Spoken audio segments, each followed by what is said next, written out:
This is so exciting. This is a void that's been missing in this country for a long time. So there's questions on everybody's mind where you think you know the answers, but you don't.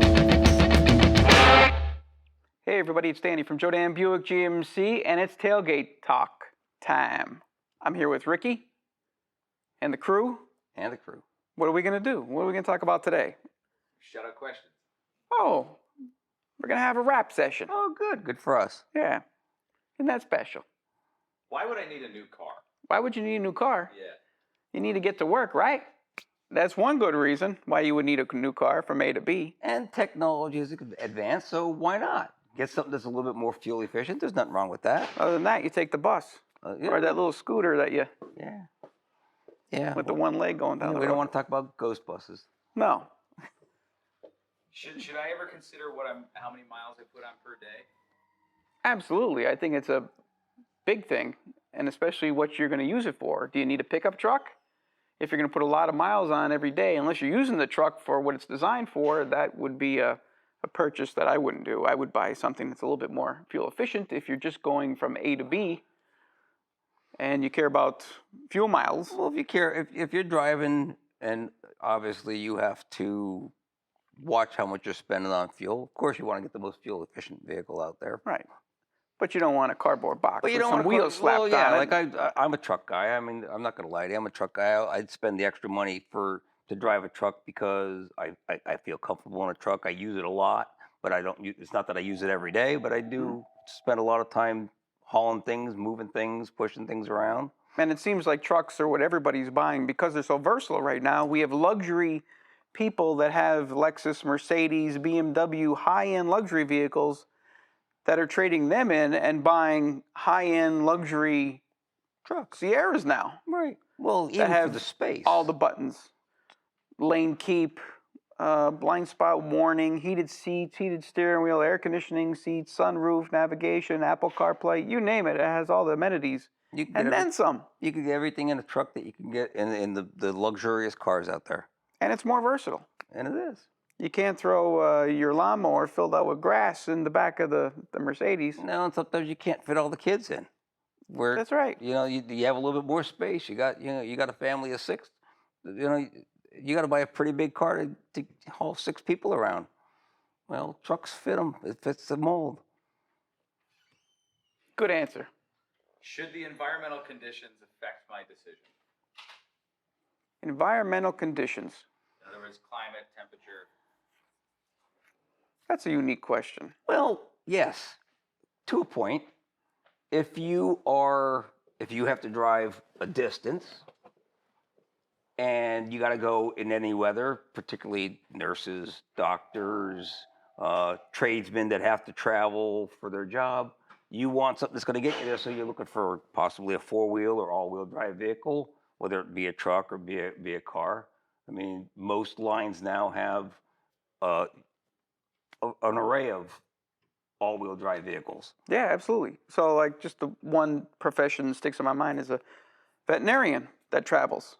That's right. That had a big full-size Yukon that we had sold, that the whole back looked like a pharmacy, and that pulled right up. Everything is right there. That's right. That you needed a space. Yep. Needed all-wheel drive in the wintertime, any kind of situation. Has the safety and the mass of a full-size vehicle, and has the pharmacy in the third row seat. Yeah, if you're in Northeast PA, an all-wheel or 4-wheel drive vehicle is one of the very most handiest things you're going to have. Yeah. If you live in Florida, do you need 4-wheel drive or all-wheel drive vehicles? Probably not. Front-wheel drive or rear-wheel drive vehicles will get you wherever you need to go. How about in the 70s? I had a can of ashes in the back and about 4 cinder blocks with the rear-wheel drive, and that bugger went through 12 inches of snow. I had a 71 Nova, and I used to put an engine block in the trunk. And that's how I drove around in the wintertime. I just took an engine block and set it in the trunk. And and I went anywhere that you could take a vehicle. Rear-wheel drive. Surprising. Who thought of it, right? I mean, in the old days, think about this. Today we don't have this. The problem that we have is cars became so sophisticated that they kind of people forget to drive them. In the old days, if in the wintertime, you're going up a hill. You had to know how to step on the gas, feather the throttle, so you can go up that hill. If it was coming down a hill in the wintertime, you had to be prepared. Today's cars, they think for you. We don't really know how to drive anymore. The car drives for you. So yeah, I mean, just because it's an all-wheel drive or four-wheel drive vehicle, they might go in the snow, and they might stop in the snow, but that doesn't necessarily mean they're going to turn in the snow. So it's really a security that, hey, I have all-wheel drive, I can go anywhere, it's snowing or anything. But realistically, we went anywhere with the rear-wheel drive. We put a set of snow tires on the back and went anywhere. We're just used to John Wayne driving, though. Yeah, you're right. So even the front-wheel drives. Yeah. I mean, I've driven front-wheel drives that went through a foot of snow. I didn't need an all-wheel drive vehicle. My sister has a Buick Lucerne, super. It's a super.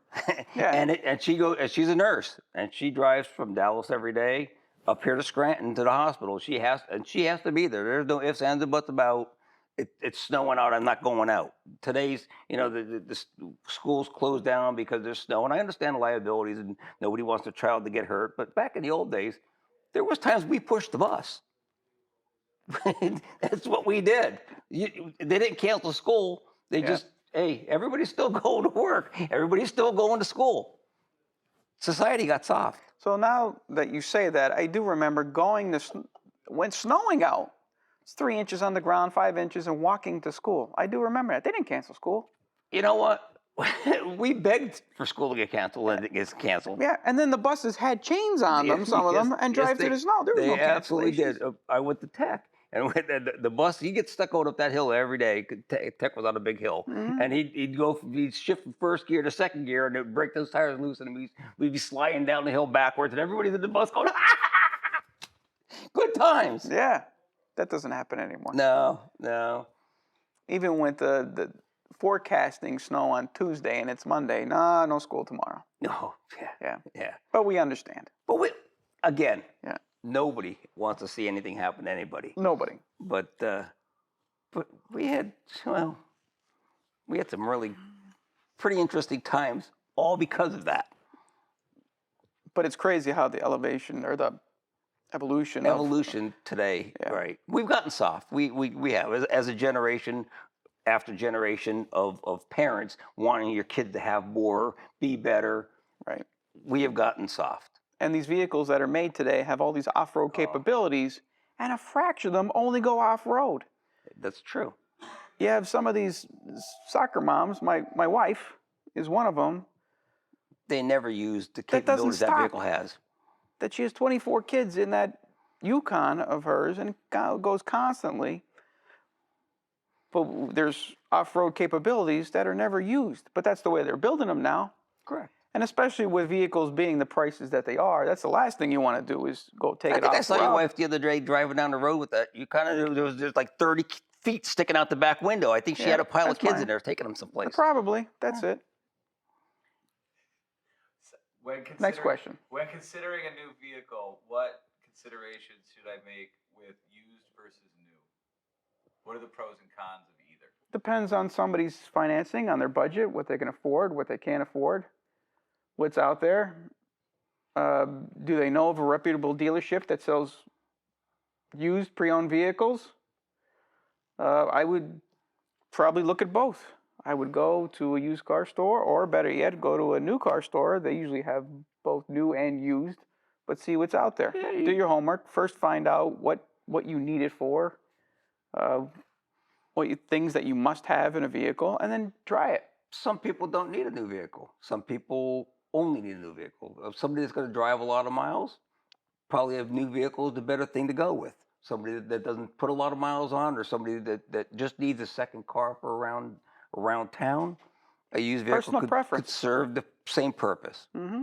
And sometimes you can get into a new car for what the cost of a used car is.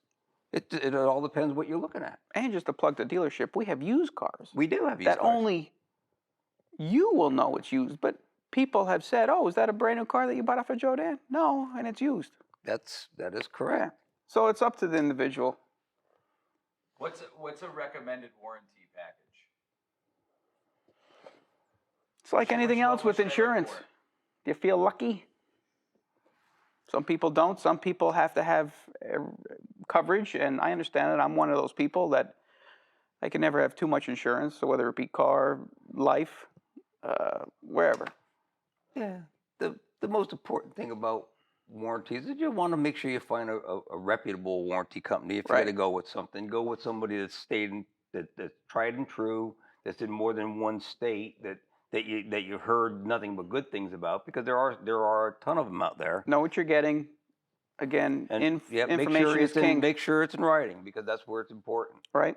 Most people don't understand insurance, just like you don't understand when somebody comes in and sells you health insurance or life insurance. You don't understand all that gray area. They talk in Greek.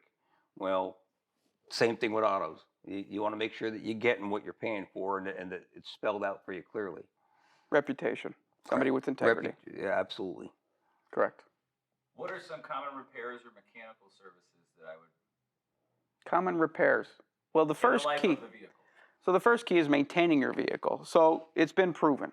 Some people say that, hey, I'm not going to maintain it. I just drive it. I'm not even going to wash my car because it's just going to be Why? worth what it's worth. I'm not going to get any more money when I go and sell it. But the other side of that coin is maintenance is the key to save yourself money down the long run in major repairs or moderate repairs. We have seen on my side of it. Obviously, I'm in the back corner over there, but we get to see when somebody takes care of their vehicle and brings it on for regular maintenance, the cost is dramatically decreased versus somebody that just lets it go till everything's broke.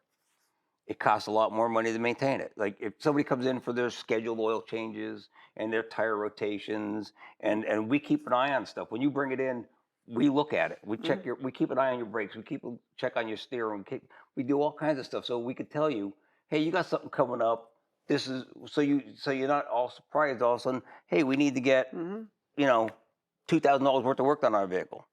We're paying attention to it for you, so you don't have to worry about it. So we're kind of like a chiropractor. So a chiropractor puts his hands on you, knows which you need alignment here or there. Correct. You bring your car to us, the chiropractor. The chiropractor. We could straighten you out. I never thought of it that way. Yeah, we could straighten you out. Straighten you out. But that's basically what it is. That's pretty We much. know what to look for. We know if you maintain the car. Yep. And it shows it. It does we show. can see it. I mean, you could tell when people do what they should be doing and when Correct. people don't do what they do. Absolutely. And from my standpoint, most people that don't do anything to it, only when it's broken, spend a lot more money than the people that maintenance it. And that's a fact. And that is a fact. Should I purchase the vehicle the first time I see it, or should I think about it? Impulse buy? That's a good question. So it depends what type of person you are, because there's all kinds of different people out there.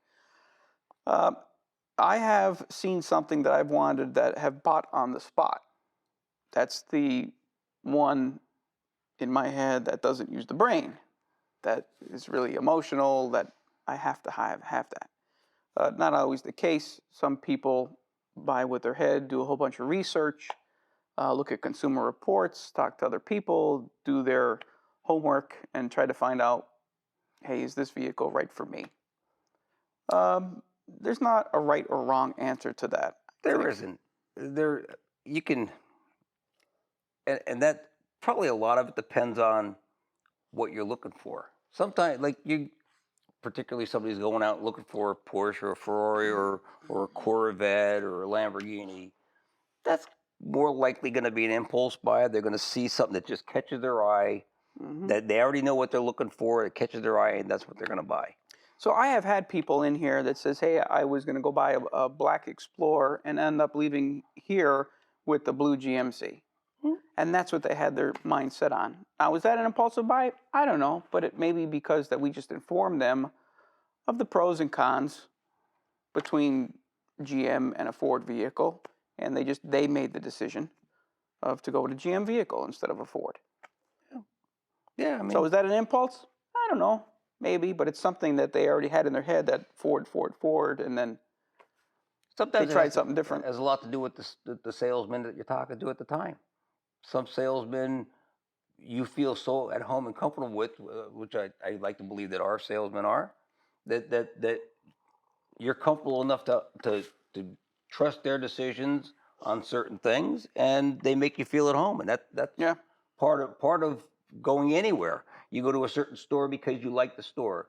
You go to a certain place because you like the food at that place. And that's important. That's very important. Because if you go to a dealership and you have a bad taste in your mouth, why would you buy a vehicle off of them? Correct. I wouldn't, but I know there's people that have Mhm. and have bought a vehicle strictly because maybe it was a lower price or something like that. But in the long run, very unhappy person. I mean, I like to think that our service department is one of the best, Yeah. and that you should feel comfortable buying something in our dealership because we're looking for you, we're looking out for you, and we're trying to take care of you, and that should make you feel good because it's not going to just be buy, and then I have to worry about where I'm going to take it for repairs. You can bring it here and get anything you want done on it. Well put. Next question. If money was no object, past, present, or future, which vehicle would you like to have in your garage? Silence. Which vehicle would I like to have in my garage? That's a interesting question. It's not really about the money. I guess the one that sparks emotion is the one that you would probably have in your garage. If it puts a smile on your face, then that's probably the one I would have in my garage, whether it was $500, which a $500 could put a smile on my face. I have cars that were $250,000 that I've got in that put a smile on my face. So it's all about perspective. Yeah, I mean, a '68 Impala Super Sport would be my thing. Right. Any money you could spend, and I would love to have that car back. Some people, I think, it would have to be a new car that would. Well, true. But me, not necessarily. I mean, I have rarely taken a new car home. I'll drive either their trade, like I said before, and check them out before we sell them or anything like that. But Not the a Z06 wouldn't be bad to take home. no, not every once in a while. That'd be nice. Well, that's a weekend. You take it out, you beat it, you bring it back, and you. So Dan's spice of life is not one, but having a bunch of vehicles that you could try in, day out. So when Joe, Bob, Mary, Sue come in and say, hey, I'm looking at a Toyota RAV4 or I'm looking at a Dodge Charger or whatever, I can give my input on, hey, I drove that car. This is what I like about it. This is what I don't like. This is what I think that you're not going to like, but we offer it over here. Yeah, we drive them all. We do. We drive them all. We put a lot of time behind the seats of many cars. So yeah, Right. I mean, what could you have? It really, if money is no object, you could have anything you want. So go for it. Go for it. What do you want to go for? I'm going for a hot tea with some honey on a rainy day. Hot tea's fine. I feel like we should be have a couch here with a little blanket. Yeah, we need to get another tailgate right here. We need Oh yeah, the tailgate. a nice tailgate.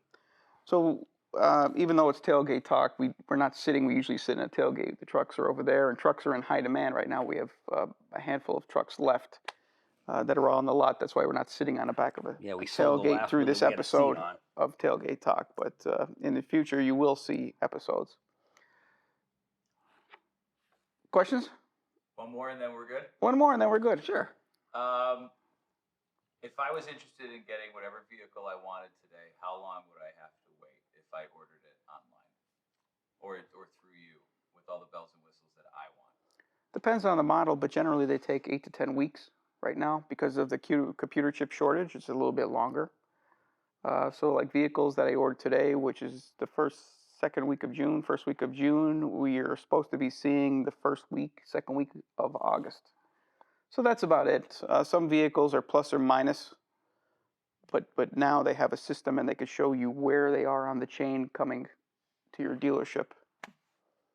But yeah, the information is there, but yeah. If it was a normal time, we might even have it on the lot. But this is not a normal time. Especially if somebody wants a particular truck, you can mark it a sold order, which gets bumped to the front of the line, gets built, and gets expedited to the dealership.